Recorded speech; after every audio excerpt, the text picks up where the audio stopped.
हम और हमार सासू माँ दोनों जनी मिल के देखी लो देसी चूल्हे पे मिट्टी के चूल्हे पे हमने के साग भात बनावत तनी जा सरसों के साग। तो देसी चूल्हा हा देसी सरसों हटे और देसी हमने के सास पतो है जा। हमने के देसी सास पतो ही है जा और गांव के फेमस साग भात हमने खातिर तो फेमस है बाटे। हमने के बनावत तनी जा रउआ सभी देख सकतनी। गुड मॉर्निंग, राधे राधे दोस्तों। सभी यूट्यूब फैमिली के गोड़ चुके गोड़ लगा तनी। तो सुबह सुबह का देखी लो हमार काम का बाटे और हम का कर रहल बानी, सरसों के साग काट रहल बानी साग बनावे खातिर। तो ये सरसों के साग गांव देहात के बहुत फेमस है। गाँव देहात के फेमस ना है, यूपी बिहार पूरा फेमस बाटे सरसों के साग। ऑल इंडिया सरसों के साग पसंद करेला, ठीक ना। तो देखी लो हम कितना पसंद से सरसों के साग काट रहल बनी। ये अपने खेत में के सरसों हटे। सासू माँ गई रहनी है तो खोट के लिए नहीं है। आप देखी लो हम सरसों के साग काट लेहनी, काट के थाली में रख ले बानी बनावे खातिर। और देखी लो हम धो भी रहल बानी ठीक ना। तो दो पानी से एकरा के धोए के बटे कहनी कि धो के रख ली। तो वो सभी देख सकत इन लोग अच्छा से एकरा के धोए के पड़ेला। काहे से कि पहले से हम धो के रख ले रहनी है। जैसे सासू माँ ले रहनी है ना, तो हम पहले सरसों धो के रख के ओकरे बाद कटले रहनी है। फिर से धोए के पड़ता काहे से कि मैं बहुत घिसर घिसर बाटे बालू। तो अच्छा से एकरा के धो रहल बानी सरसों के साग के, ठीक ना। दो पानी से धोआई, नहीं तो घिसर घिसर करे लगी तो सब मेहनत बेकारे जाई, ठीक ना। तो रउआ सभी देख सकत इन लोग धोआ गए साग हमार और एकरा के ढक के रख देता नहीं, ठीक ना। और वो छोटकी तसली में रउआ सभी देखत तनी तो में हम बैठौले बनी भात। कैसे कि बड़का हंडा में नहीं की बैठौले। अब हम गईनी है नहाए तले सासू माँ आँच धरा दिले बनी, रउआ सभी देख सकते इन लोग। हाँ मैनी तो देखत नहीं कि साग इन्हा गल बटे, मने आधा इन्हा गल बा आधा बाकी बा। तो नमक डाले के बाकी रहल हटे तो हम नमक डाल रहल बानी, रउआ सभी देख सकते इन लोग। और हल्का से हल्दी भी डाल देते काहे से कि हल्दी डालल बहुत जरूरी हटे साग में। हल्दी शुभ हटे तो थोड़ा से भी डाली लेकिन डाले के चाही, ठीक ना। तो आधा इन्हा गल बटे मतलब अधरीनू हो गल बटे, आधा बाकी बा। तो एकरा के झोर झोर चला देतनी अच्छा से ताकि और बढ़िया इन्हा जाओ नमक हल्दी भी मिल जाओ अच्छा से, ठीक ना। तो ओने हमार देखी लो चावल फफा के गिरता, छोट तसले में बैठौले बनी तो तनी बनावे में दिक्कत होता। और अधन भी ज़्यादा हो गल बटे तो पानी के निकाले के पड़ता ओमे से, ठीक ना। बड़का हंडा में ना बैठौनी है कि बड़का हंडा में जियान हो जाला के उखैबो ना करला। तो देखी लो साग हमार हो गई। अब साग निकाल देले बानी और फोरन भी लगाओ तनी छौके खातिर, वह सभी देख सकत इन लोग, ठीक ना।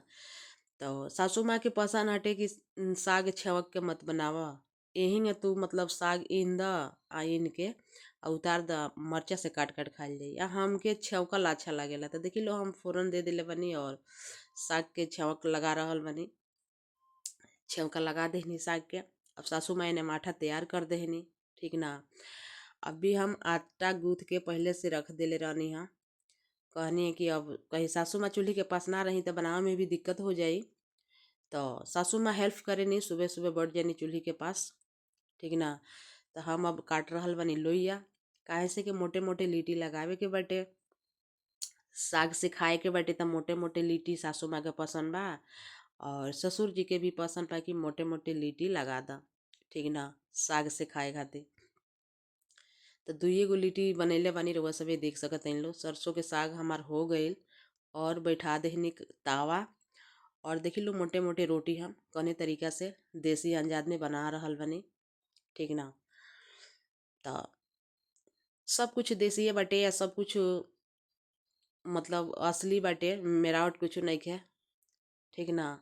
सब ओरिजिनल कुल देखे के रउआ सबके मिलता, कुछ मेरावटी या बनावटी नहीं के। रउआ सब देख सकत हन कि गांव देहात में महिलाएं के कितना काम पड़त अटे सुबह उठ के ठंडी में। और ठंडी तो पड़ते बटे, ठंडी कहता अब ना तो कबो ना। बट एगो बात बा कि जब काम करे लगल जाला ना तो ठंडी भी भाग जाला, देही में गर्मी आ जाला काम करते करते। ठंडा ना लागेला। आएगा तो ठंडा लगबे करी, काम ना कल जाई तो ठंडा लागी। तब चूल्ही के पास देख लो बैठल बा आदमी तो ठंडी नहीं है बटे, आ काम करत में नइखे ठंडा, लेकिन देखी लो अब बन गईल। ठीक ना। अब धीरे धीरे सामान के हम उड़ास रहल बनी, काहे से कि लड्डू बाबू के भोजन निकाले के बटे भोग लगावे खातिर। तो सबसे पहले हमारे घर में तो लड्डू बाबू के भोग लागेला। तो उन्हें ससुर जी नहा धोआ के पूजा पाठ कर लेले बानी, और हमरा जल्दी जल्दी भोजन अब तैयारी करे के बा, काढ़े के बटे, काहे से कि लड्डू बाबू के जब तक भोग ना लगी ना तब तक केहू खाई ना। तो देखी लो ये गो लिट्टी हमार बन गए। अइला में डाल देहनी सेदे खातिर जे अच्छा से सेका जा। ठीक ना।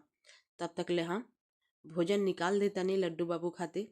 रउआ सभी देख सकत इन लो ये कितना जल्दी जल्दी हम अपन काम कर रहल बानी, ताकि लड्डू बाबू के जल्दी से जल्दी भोग लाग जा, नहीं तो खराई हो जाई। तो देखी लो हम भात निकालत तनी कढ़ाई में नहीं, थरिया में। और कढ़ाई में तो पानी रखले रहनी हा। तो रउआ सब देखत हो, हम तो जानते हो जो पानी अच्छा नहीं खे, तो ई दही वाला हटे, छाली वाला, लेकिन पानी में अच्छा बा, बढ़िया बा।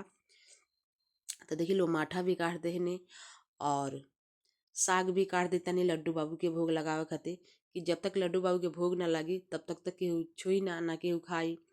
तब निकाल देहनी लड्डू बाबू के अब भोग लागी। अब भेज देतानी भोजन वहाँ के। ठीक ना। तो वह सभी देख सकत इन लोग कि सामान सब डगरी पर बाटे, तो डगरी पर से हटा रहल बनी, और भोजन निकला गई लड्डू बाबू के। अब लड्डू बाबू के भोग लगावे खातिर जाई। तो हम भेज देनी लड्डू बाबू के भोग लगावे खातिर। ठीक ना। सासू माँ लेके गईनी हाँ।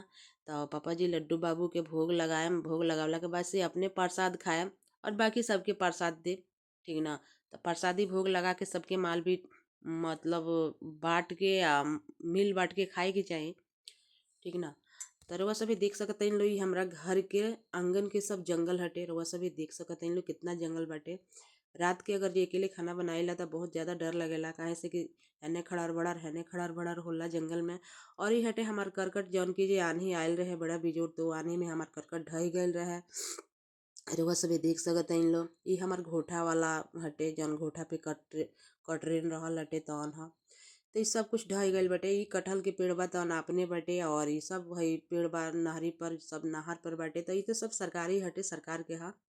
ठीक ना। तो रउआ सभी देख सकत इन लोग हमार वीडियो के, और हमार वीडियो अच्छा लगी तो रउआ सभी चैनल के सब्सक्राइब और लाइक जरूर करे लोगे, और शेयर भी जरूर कर देव लोग, काहे से कि एक लाइक से और बहुत हमके प्रेरणा मिलेला, बहुत हमके हिम्मत मिलेला। रउआ सभी एगो लाइक जरूर कर दे। अब वीडियो के ज़्यादा से ज़्यादा रउआ सभी शेयर मार दिलो, ताकि वीडियो बहुत अच्छा, बहुत धमाकेदार हम वीडियो बनैले बनी, और हमरा वीडियो में कोनो कमी नहीं है। बहुत अच्छा हमार वीडियो बा, रउआ सभी देख सकत इन लो। ठीक ना। एक बार हमरा वीडियो के खोली लो और देखी लो, और तब बताई लो कि हमार वीडियो कैसन बाटे। कमेंट बॉक्स में जरूर बताए लो। ठीक ना। और जो भी गलती भइल हुई हमसे वो कमेंट बॉक्स में जरूर बताए लो, ताकि हम सुधारे के कोशिश करें। और देख के बताई लो कि हमारा वीडियो में का कमी बाटे। हम तो अपना जाने में कोनो कमी नहीं छोड़ले, लेकिन रउआ सभी देख सकत इन लोग, काहे कि अपने पसंद पसंद ना हटे। जब तक दूसरा के पसंद ना पड़ी ना तब तक ले आपन पसंद के पसंद ना कहल जाई। ठीक ना। तो रउआ सभी देख के बताई लोग इन कमेंट में जे हमार वीडियो रो लोग के कैसन लागल हटे। और ये हटे हमरा आंगना के दृष्टि, रउआ सभी देख सकत इन लोग चूल्हे के पास जंगल बटे, या जंगल के पास चूल्हा बा। ठीक ना। आ चूल्हे के पास साइड में रउआ सभी देख सकत इन लोग इतना जंगल बा, एमे बहुत भारी भारी कीड़ा रहेला सन, और एमे घोपड़ास भी आ जाला सन। रउआ सभी देख सकत इन लोग घोपड़ास भी बहुत ज़्यादा रहेला सन। आ जब पहले ई देवाल रहला ते बेरा गिर गईल बटे, तनी उदामा उदामा खुला हो गईल बटे। ठीक ना। और यह बटे हमार घर, रउआ सभी देख सकत इन लोग। और ये हमार बच्चा हलो, लड़का लड़की हलो, अपन मोबाइल चलाओ तलो, मस्ती में लागल बाटे लो। रउआ सभी देख सकत इन लोग। ठीक ना। तो जल्दी से जल्दी वीडियो को फटाफट से देखी लो रउआ सभी, और देख के बताई लो कि हमार वीडियो कैसन बाटे। काहे से कि मेहनत तो बहुत ज़्यादा करे के पड़ता, वीडियो बनावे में सबके डांट सुने के पड़ता, सबके झाड़ झपेट सब सुने के पड़ता, ओकरी बाद से वीडियो बनत हटे। रउआ सभी जानत होके बोलो ना कि मैंने बहुत हम अच्छा से खुशी से बना लेते हो गए, तो हमके भी वीडियो चोरा छुप के बनावे के पड़ेला, काहे से कि कभी सासू माँ डांट लगा देनी, कभी ससुर जी डांट लगा देनी। जे वीडियो बनावे में जुरा जाता रही तो खाना भी टाइम से नहीं बन पावत। हम तो भरसा कोशिश करेनी कि हम अपन काम भी करत रही और वीडियो भी बनत रहे। तो साथ ही साथ देखी लो सासू माँ सुन के आइए गई नी, ठीक ना। तो रउआ सभी देख सकत इन लो गांव देहात के असली नज़ारा यह हटे और असली कहानी हमार घर की कहानी यह बाटे। रउआ सभी देख सकत इन लो, इनमें कोनो मिलावट नहीं है, इनमें सब ओरिजिनल बाटे, ठीक ना। तो रउआ सभी जल्दी जाई, जल्दी से फटाफट से ना चैनल के सब्सक्राइब करी। और इस सरसों देखी लो हमरा गांव के खेत में के सरसों हटे, कितना सुंदर हरा भरा इस सरसों बाटे। रउआ सभी देख सकत इन लो। और केकरा केकरा सरसों चाही कमेंट बॉक्स में जरूर बताएं लो, हम सबके सरसों भेजवा देव, ठीक ना। रउआ सभी देख सकत इन लो। अब बन रही लोग लास्ट तक हमारा वीडियो में, ठीक ना।